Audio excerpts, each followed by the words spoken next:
Hai kawan pajak, selamat datang di video Direktorat Jenderal Pajak.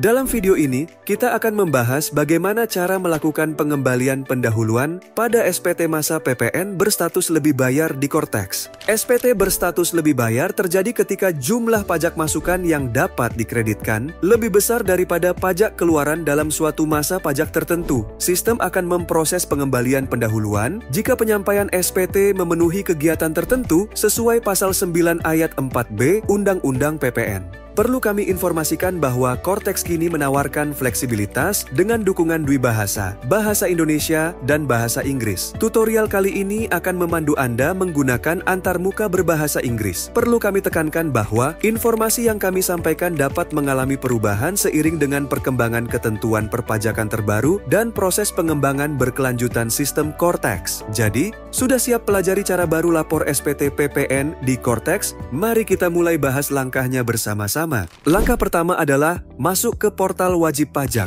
Silakan buka browser Anda dan akses laman resmi portal wajib pajak. Pada halaman login, masukkan kredensial wajib pajak orang pribadi Anda. Kemudian, klik tombol login untuk masuk ke dalam akun portal wajib pajak. Setelah berhasil masuk, perhatikan bagian atas halaman. Anda akan melihat menu drop-down untuk memilih role access. Klik pada menu tersebut. Jika Anda berperan sebagai wakil atau kuasa, silakan pilih nama dan NPWP wajib pajak badan atau PKP yang akan Anda laporkan pajaknya. Langkah kedua adalah akses menu SPT. Selanjutnya, cari dan klik menu Tax Return di menu utama, kemudian pilih submenu Tax Return. Menu ini akan membawa Anda ke halaman pelaporan SPT. Pada halaman yang muncul, Anda akan melihat beberapa tab. Pilih tab Tax Return Not Submitted. Di sini, Anda akan melihat daftar SPT yang belum dilaporkan, termasuk SPT masa PPN. Perlu diketahui bahwa sistem akan membuat SPT masa PPN secara otomatis setiap tanggal 1 di bulan berikutnya. Anda tidak dapat melaporkan SPT masa PPN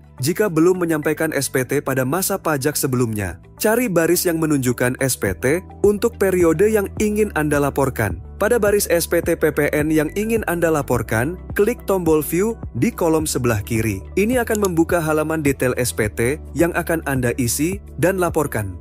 Langkah ketiga adalah pengisian formulir SPT. Sebelum mulai mengisi, mari kita pahami terlebih dahulu struktur formulir SPT masa PPN.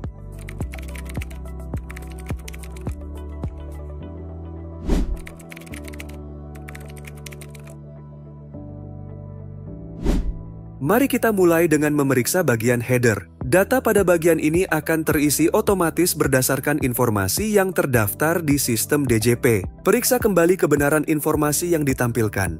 Gulir ke bawah ke bagian 1, penyerahan barang dan jasa. Data pada bagian ini terisi otomatis dari lampiran A1 dan A2. Selanjutnya, periksa bagian 2, perolehan barang dan jasa. Bagian ini berisi data dari lampiran B1, B2, B3, serta kompensasi kelebihan pajak masukan.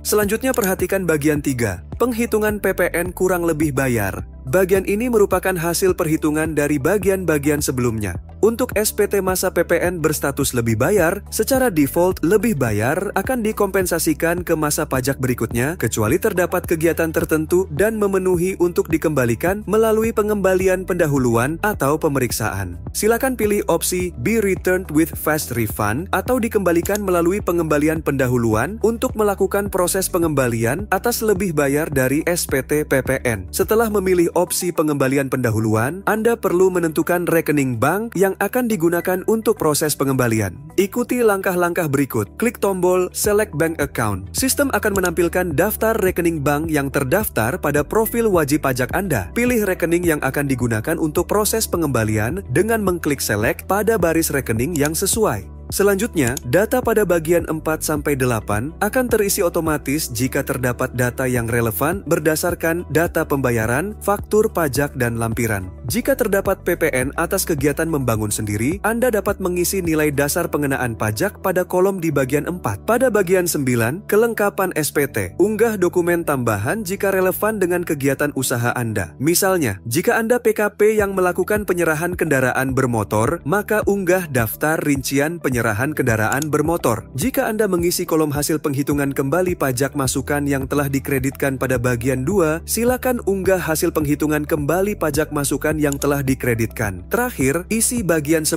pernyataan. Isi jabatan dari orang pribadi yang menandatangani SPT. Langkah terakhir yaitu proses pelaporan SPT. Setelah Anda yakin semua data telah diisi dengan benar, klik Save Draft jika Anda ingin menyimpan konsep SPT. Jika Anda sudah yakin dan siap untuk melaporkan, klik tombol Pay and Submit. Sistem akan menampilkan opsi untuk memilih metode penandatanganan. Pilih sertifikat elektronik dari penyelenggara sertifikat elektronik atau gunakan kode otorisasi DJP. Masukkan signer ID dan signer password Anda, klik Save dan Confirm Sign. Setelah melakukan penandatanganan dokumen secara elektronik, status SPT Anda akan berubah menjadi Submitted. Anda akan menerima bukti penerimaan elektronik sebagai tanda bahwa SPT Anda telah diterima oleh sistem. Klik simbol unduh yang tersedia untuk mengunduh BPE, induk SPT dalam format PDF, maupun lampiran SPT dalam format CSV, Excel, atau PDF melalui menu view yang tersedia. Selamat! Dengan ini kita telah menyelesaikan panduan pelaporan SPT masa PPN melalui aplikasi Cortex. Jika Anda memerlukan asistensi lebih lanjut, kunjungi portal resmi www.pajak.go.id. Hubungi Kring Pajak 1500-200 untuk konsultasi langsung, dan subscribe YouTube channel Ditjen Pajak RI untuk mendapatkan update regulasi dan tips perpajakan lainnya. Pajak kuat, APBN sehat.